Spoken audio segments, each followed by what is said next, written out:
आज धर्म और जातियों के साथ साथ भाषाओं को भी विवाद और विभाजन का मसला बनाया जा रहा है। भाषाएं जो कि हमारी अभिव्यक्ति का माध्यम है। सोचो यदि भाषाएं नहीं होती तो हम कैसे अपने विचारों का आदान प्रदान कर पाते और कैसे हमारा ये संवाद संभव होता। भाषा विहीन जीवन यानी कि शून्यताओं का घेरा। इसीलिए शायद ईश्वर ने इंसानों को जोड़ने और एक दूसरे के करीब लाने के लिए ही हमारी वाणियों को शब्दों के रूप में भाषाओं का वरदान दिया है। भाषाएं तो विचारों के आदान प्रदान का जरिया है। भावनाओं के इस प्रवाह को हमें वैमनस्य और अलगावों से पृथक रखना ही उचित है। आज की मेरी ये कविता भाषाओं के इसी महत्व को वर्णित कर रही है। पेश है। इंसान को इंसान से जोड़ती है ये भाषाएं, इंसान को इंसान से जोड़ती है ये भाषाएं, हमारी संपूर्ण ऋचाओं को भी शब्द देती है ये भाषाएं। भाषाएं तो हमें संवाद की समर्थता देती हैं।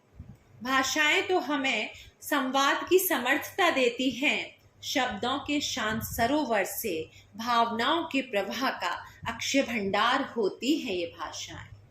शब्दों के शांत सरोवर से हमारी भावनाओं के प्रवाह का अक्षय भंडार होती है ये भाषाएं।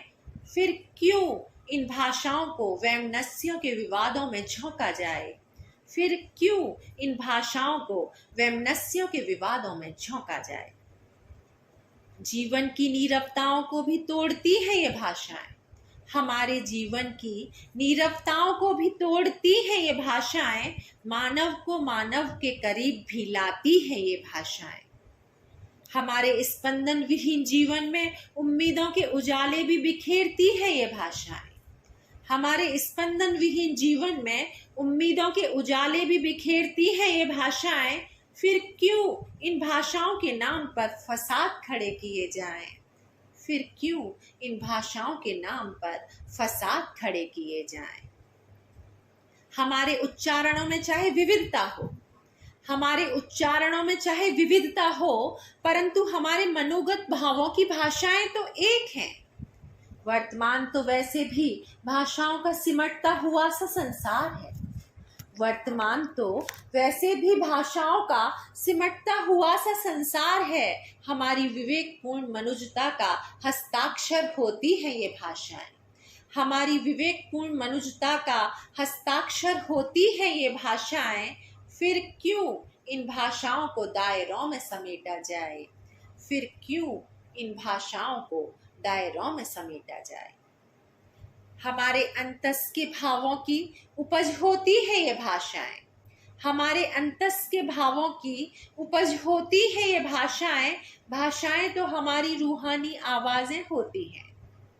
समूची सृष्टि में जब हमारे दर्द एवं हर्ष की भाषाएं भी एक हैं, समूची सृष्टि में हमारे दर्द एवं हर्ष की भाषाएं भी जब एक हैं, फिर क्यों इन भाषाओं के सुधा स्रोतों को विषैला किया जाए? फिर क्यों इन भाषाओं के सुधा स्रोतों को विषैला किया जाए? मानव शैशव की किलकारियों के गुंजन की भाषाएं भी तो एक हैं। दुनिया भर में माताओं के दुलार की एवं संवेदनाओं की भाषाएं भी जब एक हैं, दुनिया भर में माताओं के दुलार की एवं संवेदनाओं की भाषाएं भी जब एक हैं, अखिल जगत में हृदयों से निकली हमारी प्रार्थनाओं की भाषाएं भी जब एक हैं, अखिल जगत में हृदयों से निकली हमारी प्रार्थनाओं की भाषाएं भी जब एक हैं, फिर क्यों इन भाषाओं के नाम पर इंसानियत को शर्मसार किया जाए? फिर क्यों इन भाषाओं के नाम पर इंसानियत को शर्मसार किया जाए? जगत की एक एक भाषा मोहब्बत की हकदार होती है। जगत की एक एक भाषा मोहब्बत की हकदार होती है। फिर क्यों इन भाषाओं को अपनी नफरतों के भार से दूषित किया जाए? फिर क्यों इन भाषाओं को अपनी नफरतों के भार से दूषित किया जाए? चलो आज हम सब मिलकर भाषाओं की इन चेतन वाणियों का सम्मान करते हैं। चलो आज हम सब मिलकर भाषाओं की इन चेतन वाणियों का सम्मान करते हैं। भाषाओं के इस अनूठे संसार में समरसता की एक नई परिभाषा बुनते हैं। समरसता की एक नई परिभाषा बुनते हैं। भाषाओं के इस अनूठे संसार में समरसता की एक नई परिभाषा बुनते हैं। समरसता की एक नई परिभाषा बुनते हैं। एक नई परिभाषा बुनते हैं। जय हिंद।